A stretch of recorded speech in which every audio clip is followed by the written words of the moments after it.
Hello! May tanong ako. Bakit hindi pwedeng magbintang ang mga isda? Kasi laging nasa ilalim ng tubig ang kanilang mga akusasyon. Hmm. Magandang araw mga kaibigan. Ngayong pag-uusapan natin ang isang paksa na madalas nagiging sanhi ng hidwaan. Ang pagiging mapagbintang. Sa kabila ng seryosong tema na ito, sisikapin natin gawing masaya at nakakaengganyo ang ating talakayan.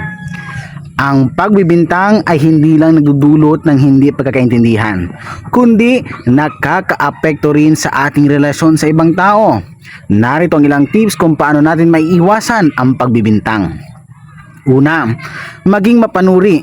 Bago tayo magbigay ng bintang, isipin muna ang mga ebidensya. Minsan, ang sitwasyon ay hindi kasing simple ng aking iniisip. Pangalawa, makipag-usap kung may problema. Mas mabuti pang makipag-usap ng direkta sa taong involved kaysa sa mga magbintang sa iba. Mas epektibo ito at nakakapagpalalim ng relasyon. At pangatlo, tanggapin ang pagkakamali. Lahat tayo ay nagkakamali. Mahalaga ang pagiging handang umamin sa ating pagkakamali at humingi ng tawad kung kinakailangan. At pang-apat, mag-focus sa positibo. Sa halip na tumingin sa negatibong aspeto, subukan nating tingnan ang mga magagandang bagay na nagagawa ng ibang tao.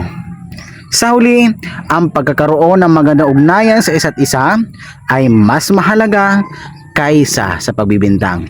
Sa susunod na pagkakataon na may mangyaring hindi maganda, isipin natin, bakit hindi ko na lang itutok ang aking atensyon sa mga positibong bagay? Salamat sa pagbisita at sana'y magpatuloy tayo sa pagtulong at pagmamahalan sa isa't isa. Huwag kalimutang i-share ang inyong mga karanasan sa pagbibintang sa ibaba sa comment section. Maraming salamat and magandang araw sa inyong lahat.